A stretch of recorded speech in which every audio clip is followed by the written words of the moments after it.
Hello and welcome to another episode of The Marketing Natives. Today, we're going to go over how to get repeat customers.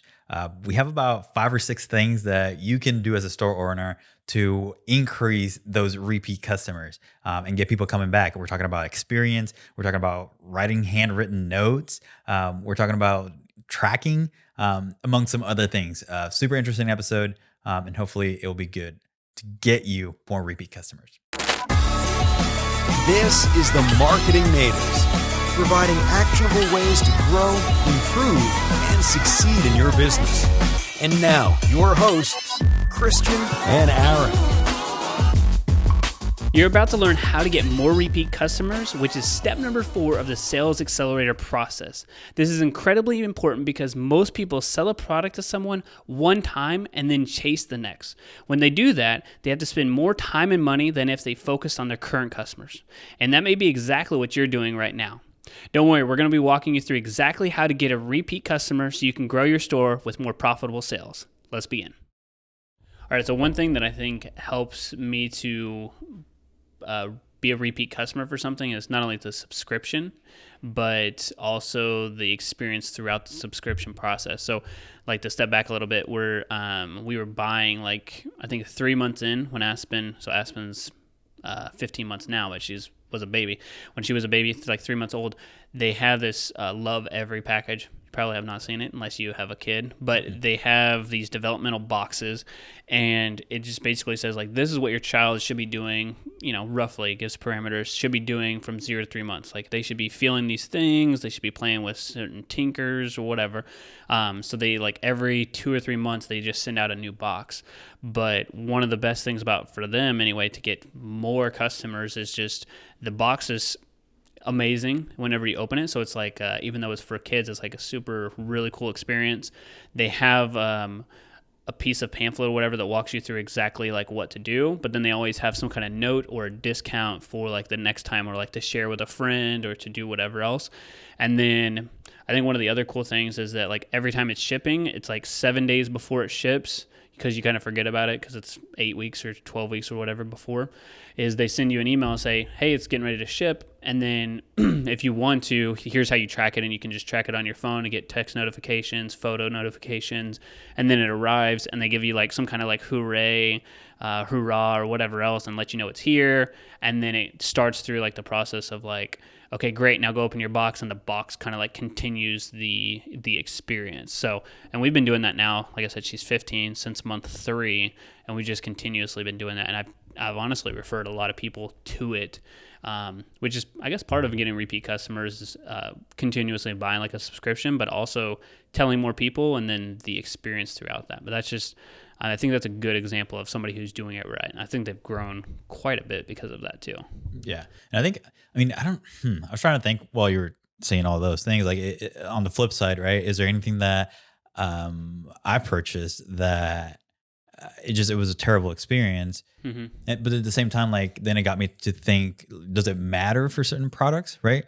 I feel like there are certain products that you purchase that, let's say I purchased a $300 Marvel unlimited 4K DVDs of the whole saga, with the Marvel Cinematic Universe. And that's something that I'll be very, very excited to get. So that's something that, I would definitely want a good customer experience, like from beginning to end and, right, everything. But I was thinking, like, okay, if I purchase this water bottle, or even a journal, right? Let's say like I purchase journals, every so often, like, does it matter to me, like that whole like A to Z, customer journey? I don't think so. But at the same time, I think some of the things that we're going to talk about do play a role into that customer experience. Like, I wouldn't want to buy the journal and then not know where it is, shipping wise, or not receive any updates whatsoever, or even not receive any sort of notifications or emails, maybe asking me, how was my purchase? How did you enjoy your journal? Or even knowing that I purchased it multiple times, and then sending me some type of custom code, right? Share with your friends. Discount code, share with a friend, or something like that, where it knows, like, okay, you've purchased quite a few from us, and making that a little bit more special. I think that definitely elevates the experience. So yeah, I mean, to some extent, I feel like it depends on the price point maybe of the product, how all out you go in the experience. But with some of the things that we're going to talk about, I do believe that every product should have some of these in place in order to get more repeat customers, no matter the price point. Yeah. And I think to your point, like if you had like a water bottle or a notebook and you were just you had lower expectations of what the customer experience is like, but then those of you who are listening took it to that next level, then it's just more so like, hey, my expectations were here, but now I'm like a wow factor. So maybe it's actually even better of a repeat customer or telling more people. So it's a good example. And if you guys have some ideas or good examples or bad experiences with customers or purchasing things online for yourself outside of just selling for your own stores, would love to hear that. So you can go over to BitBranding on Instagram. Just would love to chat with you about it. But we do have like exact steps for you to take to get repeat customers that I think are going to be super beneficial. And like Christian said, a lot of businesses should be using and implementing it, if not everything, at least 2 or 3 of these things to help them.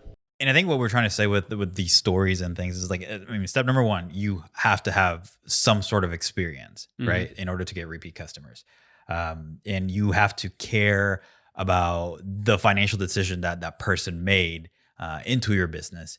Again, whether that was something as small as a notebook or a water bottle or as big as a Marvel Cinematic Universe complete saga with, maybe a little glove with the stones and everything. That would be awesome. But yeah, step number 1, you need to figure out what are the things that you're going to implement and have some sort of experience. Think about the before and think about the after. Think about a week, 2 weeks after they've purchased that particular item. And see where you can fit in, help increase the value, I guess. Right.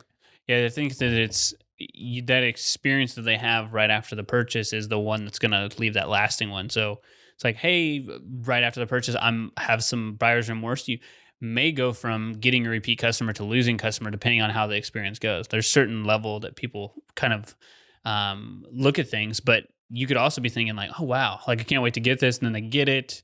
And then they're thinking, okay, wow, how can I get the second one? If it's a repeat buy, like clothes, like you said, water bottle, whatever else. But absolutely be thinking about those next few steps and how that's unique for your business.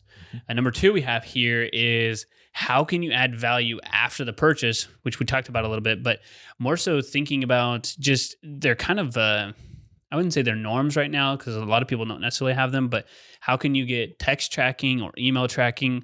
I think one of our clients put out, I think it was yesterday or this morning or something like that. It's like life's way too boring or way too short to not have some kind of tracking code that you're like waiting up on. So it's like, life's more fun when you have a tracking code that you're trying to figure out when the package is delivered. So it's like quit living in a sad life at that point. So it may seem like it's something small, but that's just like, Amazon's kind of pushed the limits for everybody, unfortunately. And I know that, Amazon isn't necessarily listening, but for those smaller businesses, those people selling online, those shop store owners, you've got to be taking things from the big companies and adding it to your small experience because you're unique in the way that you do things, but adding these things like the tracking or texting or emails are going to not only help you with the repeat customers, but just give you a better overall experience. Yeah, for sure. And I don't remember what product I purchased, but I remember seeing it for the first time.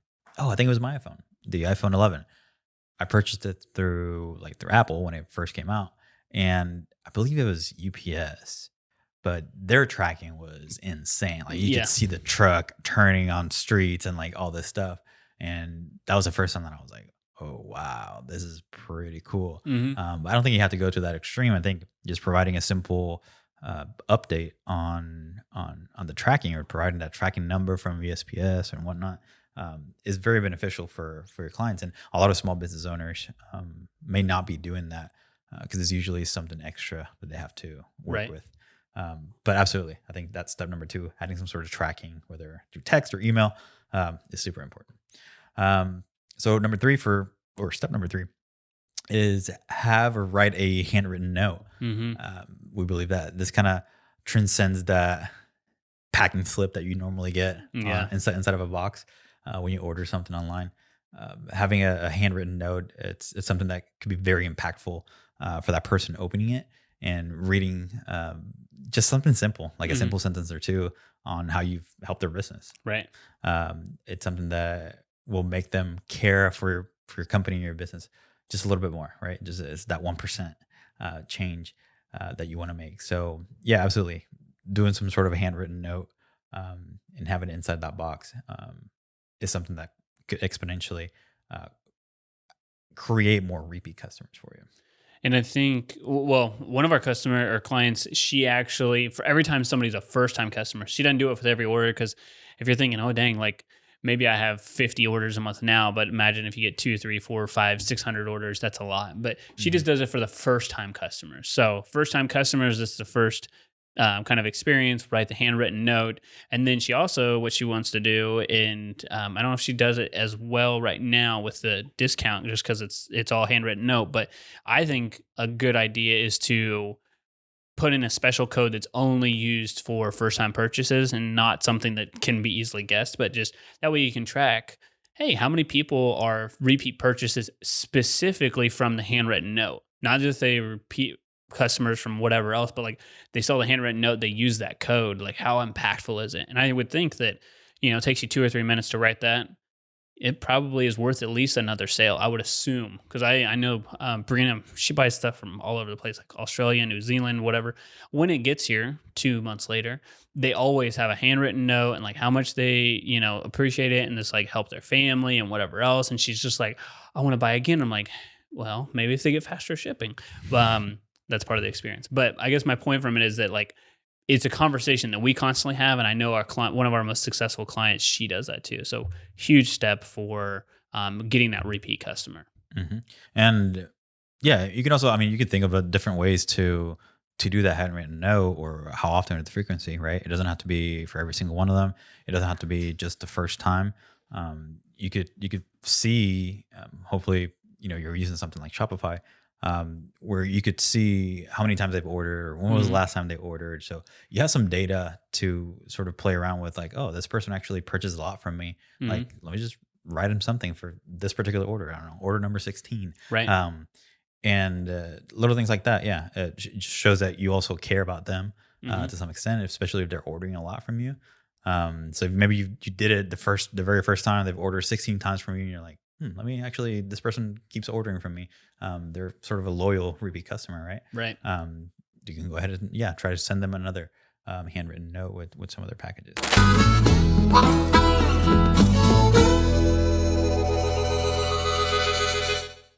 Hey, I want to thank you for consuming our content. That really means a lot to us.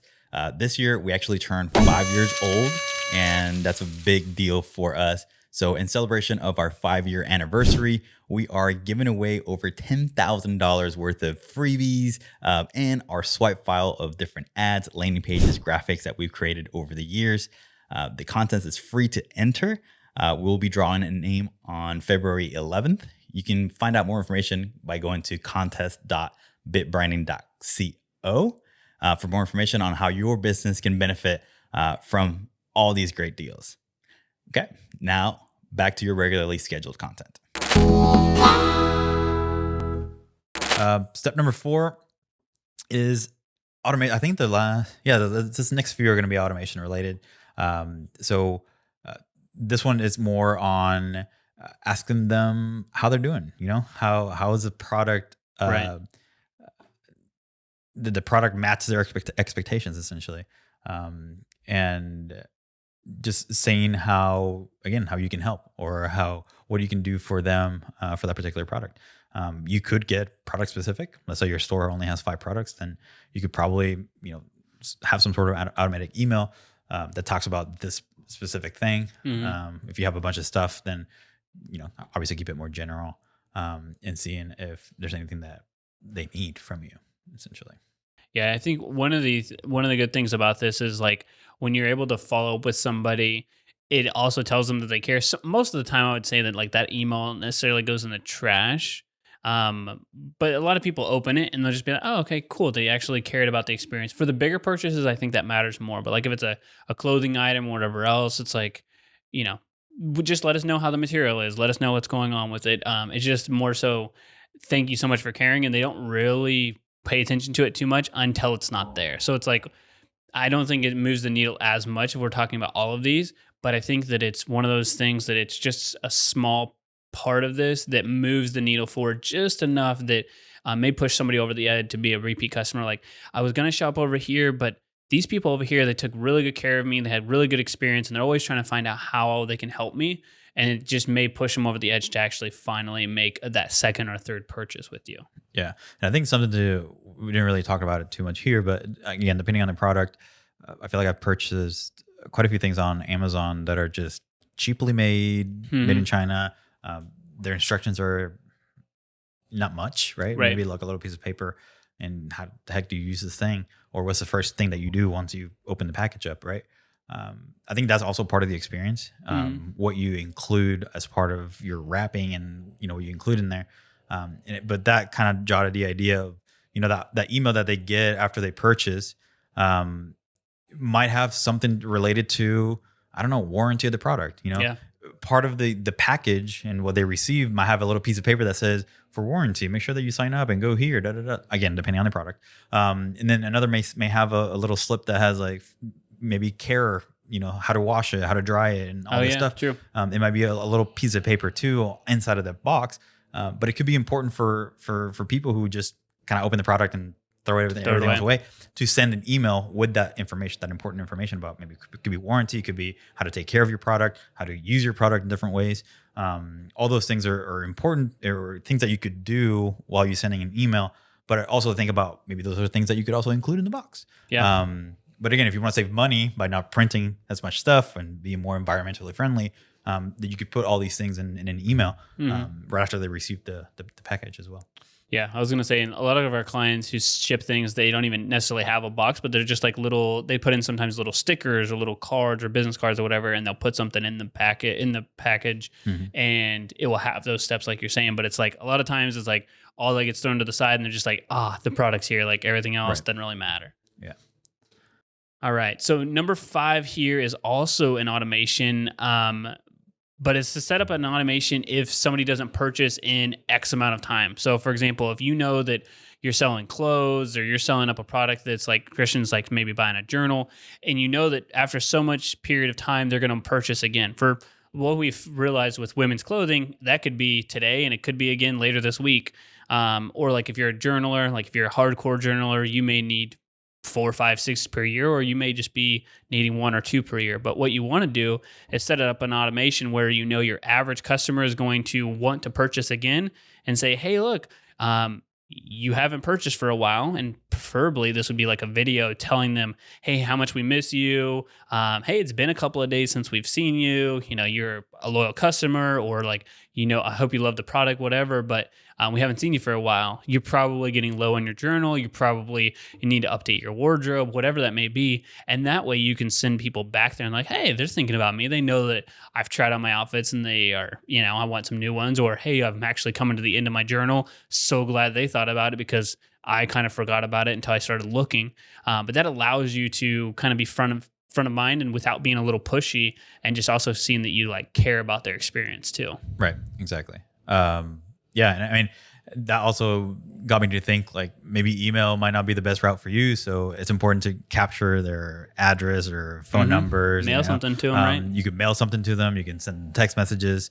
Those are all things that just having different avenues on contacting that customer in order to get them to have that repeat business with you, I think it's important too. Awesome. Okay, so now you guys should know how to drive more repeat customers, which is a huge part of growing an online store. But what a lot of store owners forget is, without a concrete strategy and clear messaging, it's going to be even harder for you to grow. Our Sales Accelerator process walks you through the exact steps that you need to take to become the impactful store owner. So if you're ready to learn more of the exact steps to grow and grow your business and become that impactful store owner and scale your business online, you can schedule a free strategy session by clicking the link below, or going to sales.bitbranding.co that's in the description. We'll schedule a free strategy session and help you figure out how to become that impactful store owner.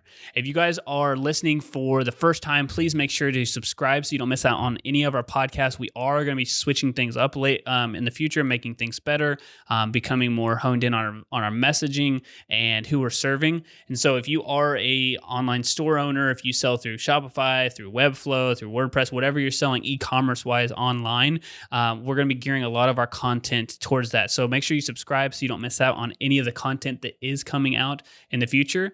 And if you've been listening to us for a while and you're like, dang, these guys, I really like their stuff, I really like their content, please go over to Apple Podcasts or wherever you're listening to this and leave us an honest rating and review. It's how we reach more people.